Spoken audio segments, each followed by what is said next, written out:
నమస్తే, welcome to face to face. నేను బ్రహ్మనాయుడు. ప్రస్తుతం అంతా ఉన్నారు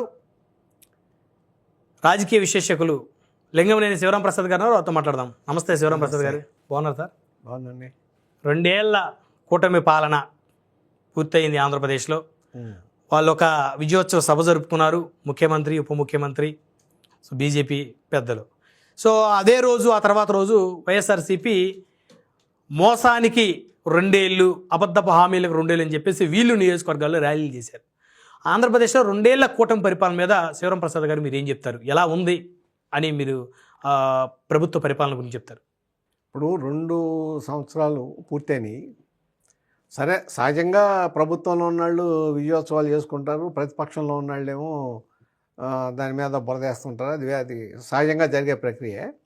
అయితే ఏంటంటే, మనం తెలుగుదేశం పార్టీ కూటమి అధికారంలోకి వచ్చిన తర్వాత గతంలో ఉన్న దీంతో కంపేర్ చేస్తే ఇవాళ డెవలప్మెంట్ యాక్టివిటీస్ జరుగుతున్నాయా అంటే జరుగుతున్నాయి.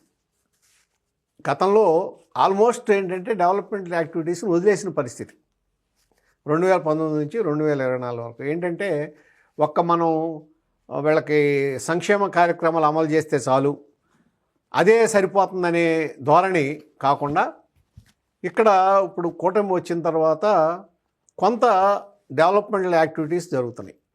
ముఖ్యంగా పోలవరం దాదాపు పట్టాలెక్కింది. కేంద్ర ప్రభుత్వం హెల్ప్ చేయండి, ఏదన్నా చేయనివ్వండి, మళ్ళీ పోలవరం నెక్స్ట్ వచ్చే సంవత్సరం ఈ రోజు కల్లా పోలవరం నుంచి నీళ్లు వదులుతారు. అది అలా. అమరావతి వచ్చేటప్పటికి అమరావతి దాదాపు 60,000 కోట్లతో పనులు జరుగుతున్నాయి. సరే, ఇది అభివృద్ధి కార్యక్రమాలు. ఇట్లా కాకుండా అంతకుముందు ఇది వైఎస్ఆర్ కాంగ్రెస్ పార్టీ ఉన్న టైంలో ఎఫ్డిఐలు లోయెస్ట్గా అట్రాక్ట్ అయింది ఆంధ్రప్రదేశ్కి.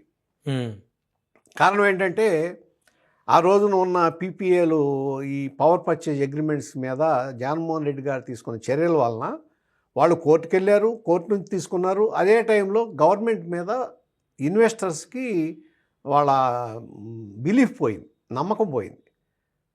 కాబట్టి ఆ నమ్మకం ఏర్పరిచి మళ్ళీ తీసుకురావాల్సిన పరిస్థితి. దాంట్లో కొంతమేరకు చంద్రబాబు నాయుడు గారు సక్సెస్ అయ్యారని చెప్పాలి. ఎందుకంటే దాదాపు వాళ్ళు చెప్పిన దాని ప్రకారం 2 సంవత్సరాల్లో 23 లక్షల కోట్లు పెట్టుబడులు వచ్చినాయి. దాంట్లో చాలా వరకు గ్రౌండ్ అవుతున్నాయి. మనం చూసాం కదా గూగుల్. అవును. దాంట్లో ఇప్పుడు అంటే అక్కడ వెంటనే ఏది జరగదు. ఇన్వెస్ట్మెంట్ వస్తే అది రావటం, గ్రౌండ్ అవ్వటం, దాన్ని స్టార్ట్ అవ్వటం, ఇదన్నీ కనీసం 1-2 సంవత్సరాలు పడతాయి. అంటే ఇంకా ఇన్వెస్ట్మెంట్స్ మీద వచ్చిన బెనిఫిట్స్ ఇంకా రాష్ట్రానికి అందట్లా. అవును. కానీ ఇన్వెస్ట్మెంట్స్ జరుగుతున్నాయి, ఒక్కొక్కటి ఆ ప్రాసెస్ జరుగుతుంది, కంప్లీట్ అవుతుంది. అట్లా అలాగే సంక్షేమం తీసుకుంటే 3,000 రూపాయలు ఇవాళ దాదాపు నిన్నే చంద్రబాబు నాయుడు చెప్పినట్టు 60,000 కోట్లు ఇచ్చాము, ఏది దీనికోసం, పెన్షన్స్ కోసం అని. సరే, పెన్షన్స్ ఇచ్చారు. అలాగే ఈ ఫ్రీ బస్సు దాన్ని ఇచ్చేస్తున్నారు, రైతు భరోసా ఇస్తున్నారు. అదే రైతు ఎన్టీఆర్ రైతు భరోసా అని ఏదో ఉంది కదా ఇప్పుడు కొత్తగా పెట్టిన పేరు. విద్యార్థులకు కూడా అమ్మఒడి. అవును. అంటే పాత ప్రభుత్వం అమ్మఒడి, ఇప్పుడు తల్లికి వందనం 15,000 ఎంతమంది ఉంటే అంతమంది పెంచేస్తున్నారు. ఇవన్నీ జరుగుతున్నాయి. అయితే ఏంటంటే జరగనయల్లా ఏంటంటే ఒకటి మనం ఎత్తి చూపాల్సింది 2. నిరుద్యోగ వృత్తి. సూపర్ 6 దీంట్లో ఇవన్నీ ఏంటంటే నిరుద్యోగ వృత్తి ఒకటి. అవును. అలాగే 49 ఏళ్ళు నిండిన మహిళలకి పెన్షన్ ఇస్తామన్నారు. అవును. వాళ్ళకి ఈ 2 అందలా. సో మిగిలినవన్నీ అందినప్పుడు 100% ఒకేసారి జరగదు. అదే వైఎస్ఆర్ కాంగ్రెస్ పార్టీ ఆ రోజున ఏది వెన్నుపోటను లేకపోతే ఇంకోటో చేశారు. కానీ అవును. అయితే ఇవాళ ఇన్ని జగన్మోహన్ రెడ్డి గారు ఇచ్చిన దానికన్నా కూడా ఎక్కువ ఇచ్చారు సంక్షేమానికి కూటమి ప్రభుత్వం. అది మీకు డేటానే తెలిసిపోతుంది. ఎవరు దాన్ని ఏమి ఇచ్చారా ఇవ్వలేదని చెప్పకలా, డేటా తీస్తే డేటాలో వచ్చేస్తుంది. సో అది కన్ఫర్మ్డ్, అంతకన్నా ఎక్కువ ఇచ్చారు.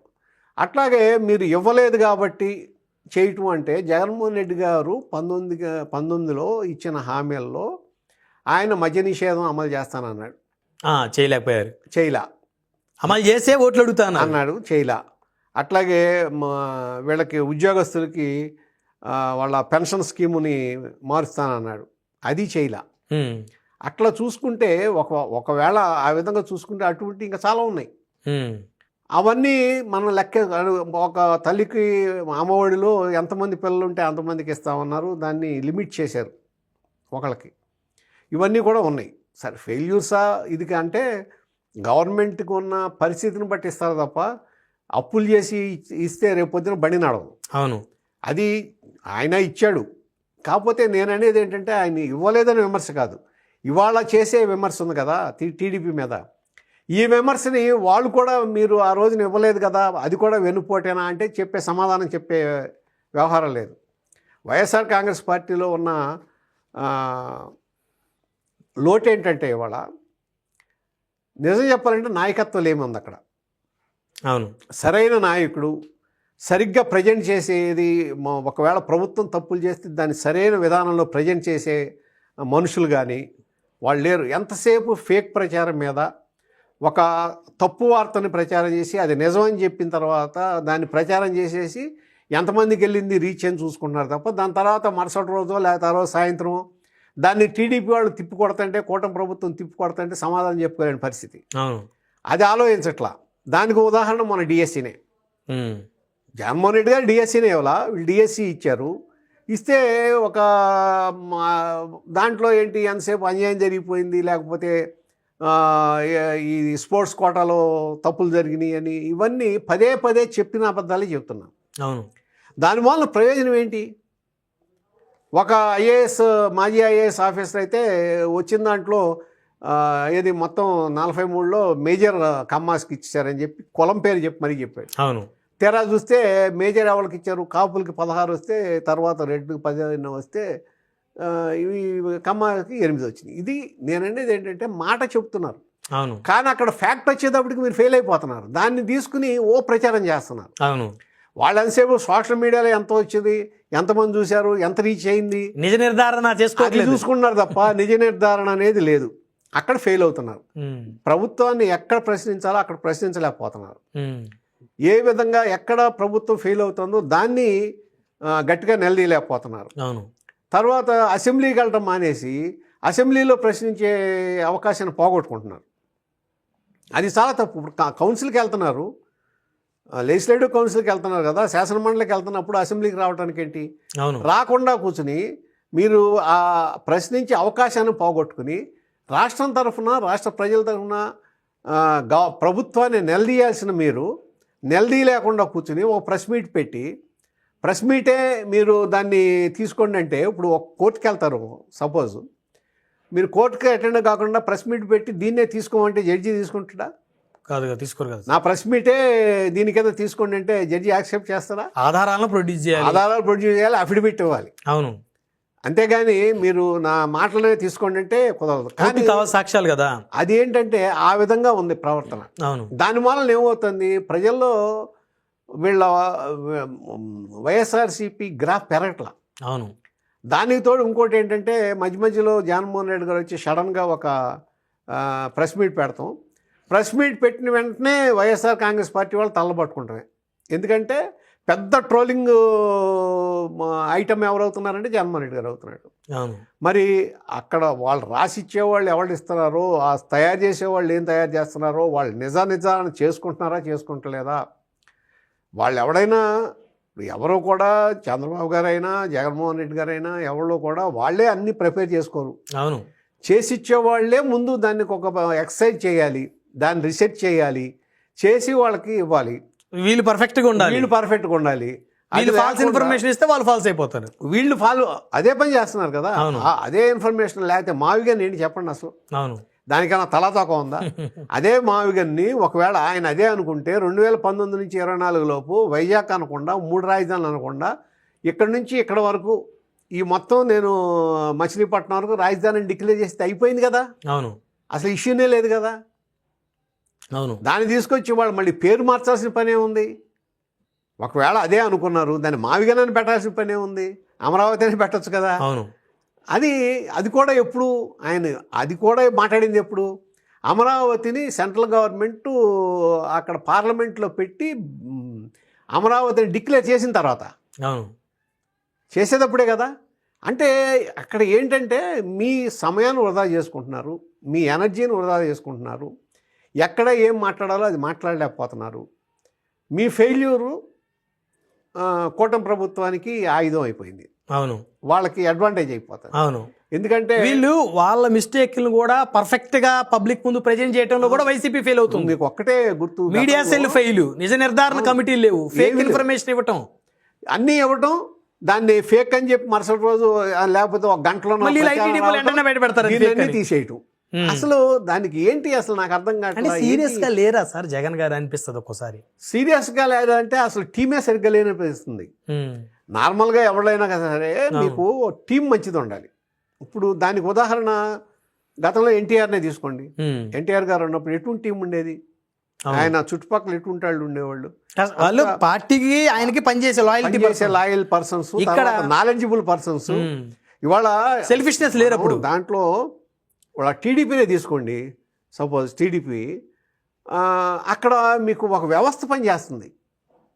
ఏది ఈ దీనికి ఈ బ్యాకప్ ఇవ్వటం కోసం వీటికి ఒక వ్యవస్థ పనిచేస్తుంది. అది కరెక్టా కాదా, లేదు దానికి బ్యాక్గ్రౌండ్ ఏంటి అని చెక్ చేస్తారు. చెక్ చేసిన తర్వాత చంద్రబాబు నాయుడు గారి టేబుల్ మీద వెళ్తే ఆయన కూడా చదువుకుని దాంట్లో అనుమానాలు ఉంటే అడిగి మళ్ళీ దాన్ని కరెక్ట్ చేసిన తర్వాత మాత్రమే మాట్లాడతారు. అందుకని మీరు చూడండి, చంద్రబాబు నాయుడు గారు ప్రెస్ మీట్ పెడితే దానికి ఇంకా అంటే దాన్ని మనం ఇది చేయటమే తప్ప దాంట్లో మనం తప్పులు ఎతకలేము. అంటే ఇది ఫేక్ అని చెప్పలేము. కానీ ఇక్కడ ఏమవుతుంది, ప్రెస్ మీట్ పెట్టిందంటే ఫేక్ అవుతుంది. అంటే వ్యవస్థ సరిగ్గా లేదు. ముందు వ్యవస్థను సరి చేసుకోవాలి.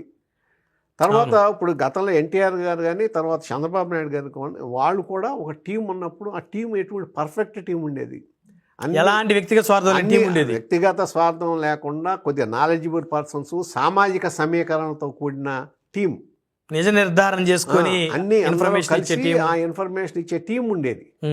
అది జగన్మోహన్ రెడ్డి గారు ఏర్పరచుకోలేకపోతున్నాడు. ఇప్పటికీ లేదు, అప్పుడు లేదు, ఇప్పుడు లేదు. గవర్నమెంట్ అంటే ఇంటెలిజెన్స్ వ్యవస్థ ఉండేది కాబట్టి ఏదో ఇంటెలిజెన్స్ వ్యవస్థ మీద కూడా ఆధారపడటానికి వీల్లేదండి. ఇంటెలిజెన్స్ వ్యవస్థ కూడా గవర్నమెంట్కి అనుకూలంగానే పనిచేస్తుంది. నార్మల్గా ఏంటంటే వాళ్ళ పరిపాలన చేసే వాళ్ళకి మీది ఇక్కడ తప్పు ఉందండి, ప్రజలు ఇదవుతున్నారంటే సహించే అంత గొప్ప మనసున్న నాయకులు లేరు కూడా. ఇదివరకంటే వాళ్ళు తప్పుని ఒప్పుకుంటే దాన్ని మళ్ళీ కరెక్ట్ చేసుకుని నేను తప్పు చేశానని ఒప్పుకునేవాళ్ళు. అవును, ఆ పరిస్థితి వాళ్ళు లేదు. నేను ఏది చేస్తే అది కరెక్ట్ అనుకునే పరిస్థితి వచ్చినప్పుడు ఏమంటే ఒకసారి రిపోర్ట్ వచ్చిన తర్వాత ఇదేంటి అని అంటే నెక్స్ట్ టైం నుంచి మీకు అనుకూలమైన రిపోర్ట్ ఇస్తారు. అవును, దానికి మీకు ఒకటే ఉదాహరణ, మీకు ఎక్కడో దాకా ఎందుకు 2019కి ముందు ఈ సాటిస్ఫాక్షన్ లెవెల్ అని చెప్పి ఇచ్చేవాళ్ళు ఐఏఎస్. అవును, ఏమి ఇచ్చారు, 90%, 80%, 85% అంటే ఇంతేనా అన్నారండి చంద్రబాబు నాయుడు. నెక్స్ట్ టైంకి 95% ఇచ్చారు. అంటే ఏంటది, మీరు అన్నది ఇంటెలిజెన్స్ వ్యవస్థ లేకపోతే అధికారుల మీద ఆధారపడతాం కాదు, సొంత వ్యవస్థ, పార్టీ వ్యవస్థ. అవును, పార్టీ నుంచే మీకు సరైన ఫీడ్బ్యాక్ వస్తుంది, పార్టీ వ్యవస్థే కరెక్ట్గా ఉంటుంది. ఇప్పుడు ఎందుకంటే ఇన్ఛార్జి, మండల అధ్యక్షుడు, గ్రామ అధ్యక్షుడు, వాళ్ళకి ప్రభుత్వం అంటే వాళ్ళకేంటి, ఇప్పుడు ఉద్యోగస్తులు ఉన్నారు, ఏ ప్రభుత్వం వస్తే ఆ ప్రభుత్వం పనిచేస్తారు, వాళ్ళకేమి ఇంట్రెస్ట్ ఉండవు. కానీ పార్టీ వాళ్ళకి ఏంటి ఇంట్రెస్ట్, ప్రభుత్వం మంది, అవును, మనం మళ్ళీ గెలవాలి కాబట్టి అంటే ఆ ఇంట్రెస్ట్తో పనిచేస్తారు కేడర్ అనేది. ఆ కేడర్ని నమ్ముకుంటాం మానేసి మీరు అధికారుని లేకపోతే వేరే వాళ్ళని నమ్ముకుంటే నష్టం జరుగుతుంది. అవును, ఆ నష్టమే జరిగింది 2019కి ముందు. అది ఇవాళ చూస్తే అక్కడ మీరు ఇందాక అన్నారు కదా, పరిపాలనా పరంగా ఓకే, పరిపాలనా పరంగా కొంతవరకు మీకు ఎమ్మెల్యేలు, ఎంపీలు కొన్ని చోట్ల ఒక 50-60 మంది అరాచకంగా ప్రవర్తిస్తున్నారు. అక్కడ అది కంట్రోల్ చేయకపోతే రేపు ఇబ్బందే. అది ఎవరో అక్కల చంద్రబాబు నాయుడు గారు చెప్పారు, మార్చుకోమంటే కూడా మార్చుకోవట్లేదని పదే చెప్పారు, వార్నింగ్లు ఇచ్చారు.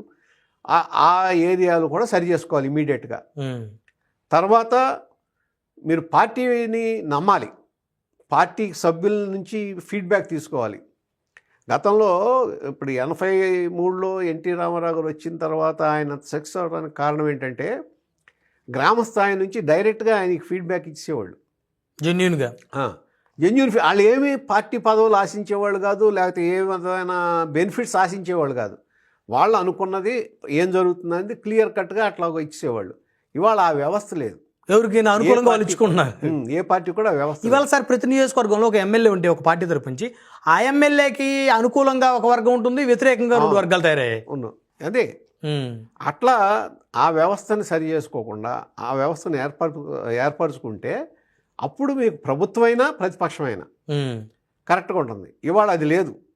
అక్కడ ఎవళ్ళు ఉంటే వాళ్ళు వందిమాగదులు, అవును, వాళ్ళు లేకపోతే డబ్బులు, ఎవళ్ళైతే ధనవంతులు వాళ్ళు వచ్చేసి అక్కడ కూర్చుని వాళ్ళు డామినేట్ చేస్తుంటే అసలైన కష్టపడిన కార్యకర్తలు, నిజమైన కార్యకర్తలు, పార్టీ కోసం ప్రాణాలొడ్డి పోరాడిన వాళ్ళు ఈ పార్టీ ఆ పార్టీ అన్ని పార్టీలను నష్టపోతున్నారు.